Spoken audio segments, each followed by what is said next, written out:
पिछले कई हफ्तों में कई बार ऐसा सुनने को मिला कि हमारा सेंसेक्स जो है या फिर निफ्टी जो है ऑल टाइम हाई बना रहा है, bank Nifty all time high बना रहा है। और जब भी ऐसी खबरें निकलती हैं या फिर जैसे ये खबर आती है कि निफ्टी ऑल टाइम हाई है, तो सबसे पहला काम हम अब क्या करते हैं, अपना पोर्टफोलियो देखते हैं इस उम्मीद में कि शायद हमारा पोर्टफोलियो भी ऑल टाइम हाई की तरफ होगा। नहीं, कम से कम ऑल टाइम हाई तो उसके आसपास तो दिखेगा। और जैसे पोर्टफोलियो खोलते हैं, नीचे तक स्क्रॉल भी नहीं करते, उसको बंद कर देते हैं, क्योंकि जितना आप सुने थे पता चलता है कि हमारा पोर्टफोलियो तो ऑल टाइम हाई क्या हो, तो बिल्कुल निगेटिव में चल रहा है, बहुत मुश्किल से कुछ 1% पे है। फिर आप सोचने बैठ जाते हैं ऐसा क्या हो रहा है। निफ्टी ऑल टाइम हाई है, bank Nifty all time high है, सेंसेक्स हमारा पोर्टफोलियो इतना नीचे क्यों जा रहा है। तो उसका हम लोगों ने काफ़ी गहन अध्ययन किया, तो कई सारे फैक्टर निकल कर आए। तो कई लोग ये पूछते हैं कि ऐसे सूरत में क्या हमारे पोर्टफोलियो में कोई गड़बड़ी है क्या, जिसको ठीक करने की ज़रूरत है। कुछ शेयर बेच दें, कुछ नया शेयर ले लें, ऐसा करने की ज़रूरत है क्या, या फिर थोड़ा सा इंतजार करें। ये सवाल आज की तारीख में हर रिटेल निवेशक, हम आप जैसे निवेशकों के मन में सता रहा है। तो आज इस सवाल का बखूबी से जवाब देने की कोशिश करेंगे, और इस कोशिश में हमारे साथ जो है कई सारे विशेष मेहमान हैं। सबसे पहले मैं खुद बता दूं, मेरा नाम लक्ष्मण राय है, और मेरे साथ जो मेहमान हैं उसमें कैपग्रो कैपिटल एडवाइजर्स के फाउंडर और CIO अरुण मल्होत्रा साहब हैं, पाइपर्स सेरिका के फाउंडर और फंड मैनेजर अभय अग्रवाल साहब हैं, इक्वेंटिस के CIO जसप्रीत सिंह अरोड़ा जी हैं, और मार्केट एक्सपर्ट अनिल राय जी हैं। तो आप सही मेहमानों का स्वागत हमारे शो में। जसप्रीत जी, IPO इसमें कितना रोल निभा रहा है? एक रोल इसमें निभा रहा है, क्योंकि काफी रिसेंटली जो IPOs आए हैं वो बड़े टिकट साइज के हैं। चाहे रिसेंटली हमने Lensa देखा, पाइन लैब्स देखा है, फिजिक्स वाला देखा है, मतलब 10-15 हजार का एक अच्छा रेंज बन गया है। LG इलेक्ट्रॉनिक्स आया था इन बिटवीन, तो काफी मनी डेफिनेटली सक आउट कर लेता है। और ये बिकॉज मार्की नेम्स होते हैं। अभी हमने रिसेंटली देखा एक बड़े म्यूचुअल फंड का एक लड़ाई भी एक तरह से हो गया था कि भाई 25% एंकर का वो ले गए थे।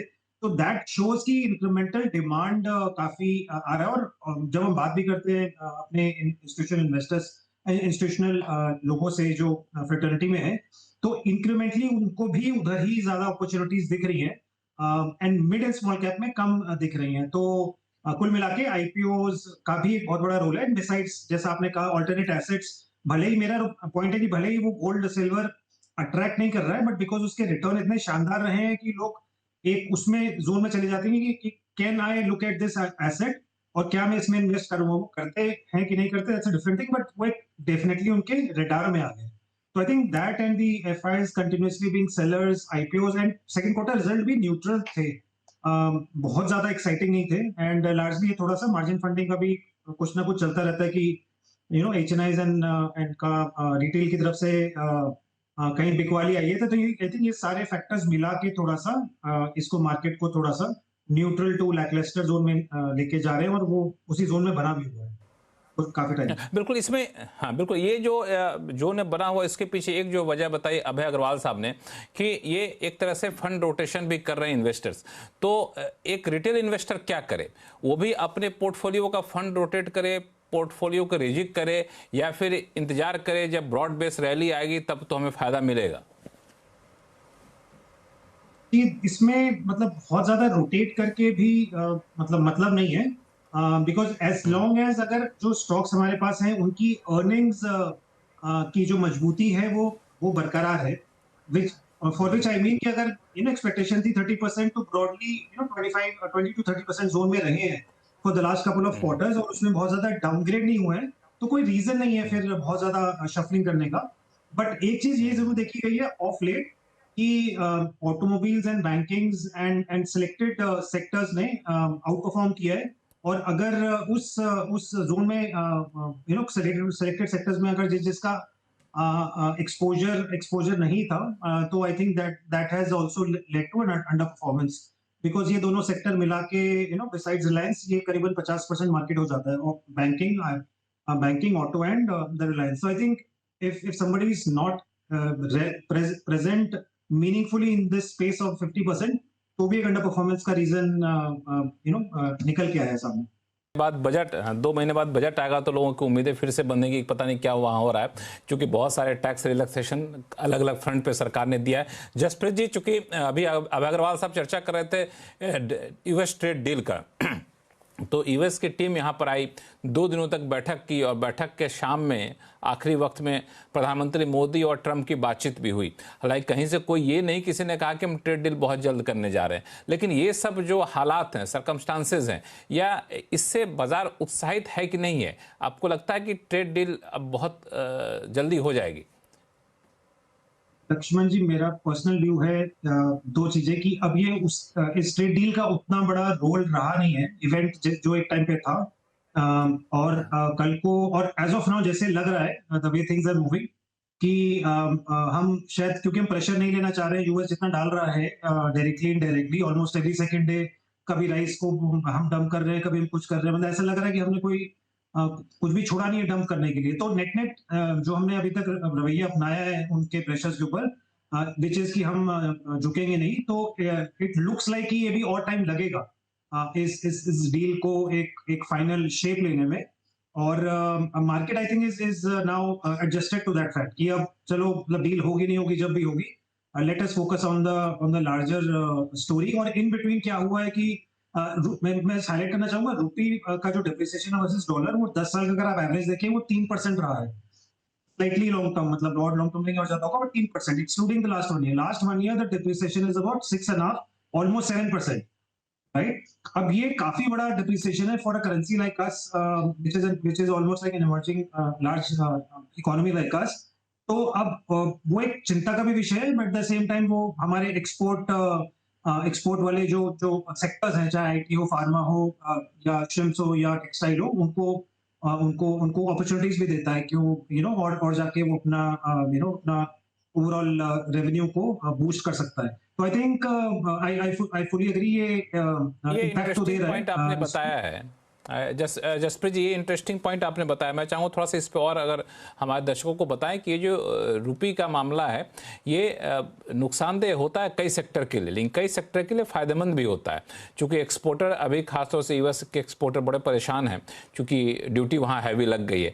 तो रुपी का जो डिप्रिसिएशन है ये उनको कई बार फ़ायदा पहुँचाता है, चूँकि डॉलर के मुकाबले उनको ज़्यादा पैसा मिल रहा होता है। तो इन सेक्टर के लिए पॉजिटिव दिख रहा है कि नहीं दिख रहा है स्टॉक प्राइस के हिसाब से देखें तो?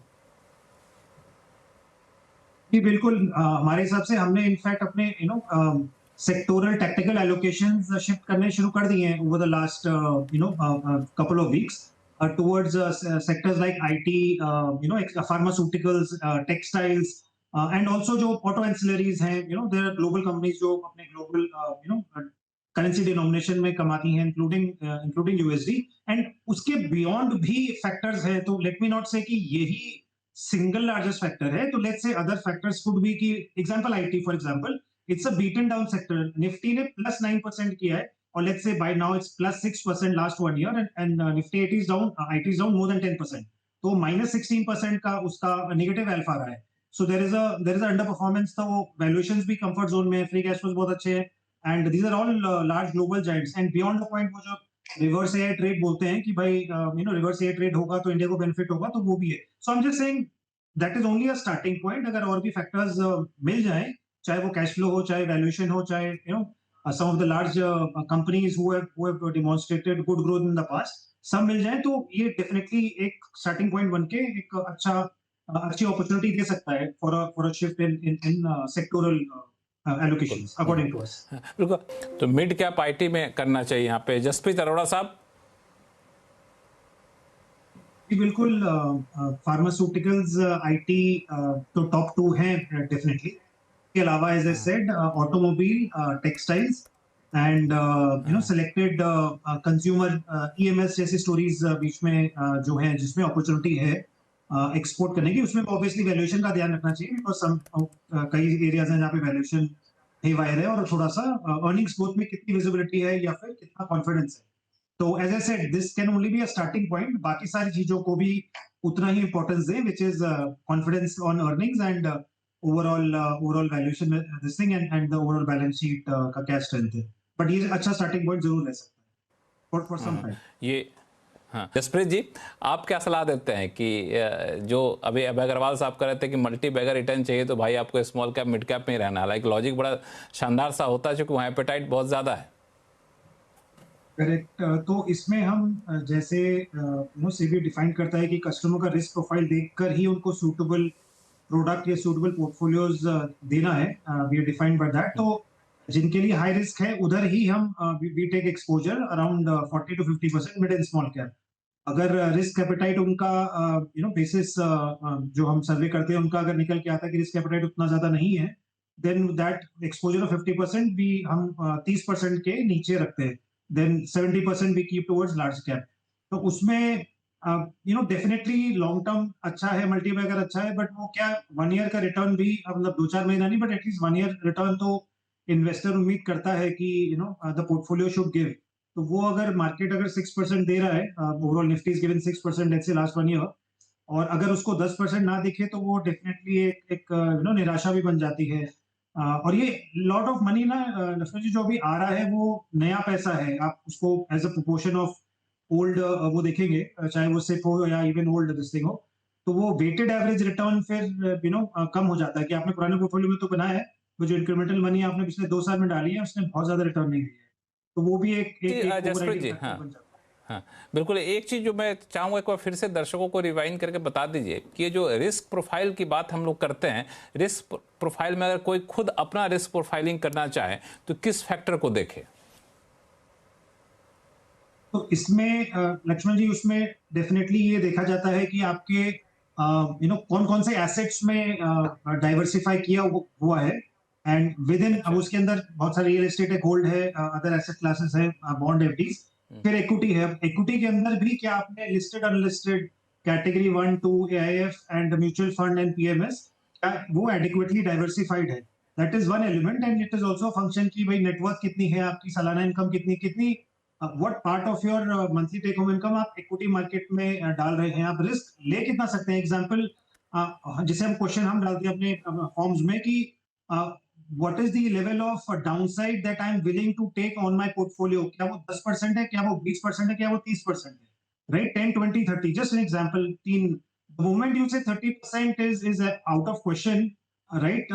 Or let's say 30% is also acceptable, then you go into that ultra high risk mode. अगर आपने 10% लिया है तो फिर then we give you the most safest, or we as in the overall fraternity gives you. So there are such questions that allow you to, and age, obviously age is also a factor, because having said that, a 25-year-old will always have a high risk appetite versus a 65-year-old.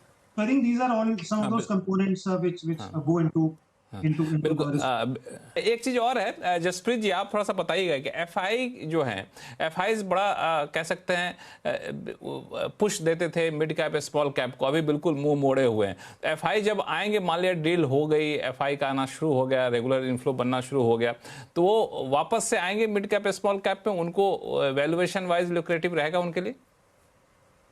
मेरे ख्याल से लक्ष्मण जी पहला bucket उनका जो जिसमें वो tap करना चाहेंगे वो डेफिनेटली वो बैंकिंग फाइनेंशियल सर्विसेज रहेगा, वो आईटी रहेगा, वो ऑटो रहेगा, और लार्ज कैप एफएमसीजी फार्मा रहेगा।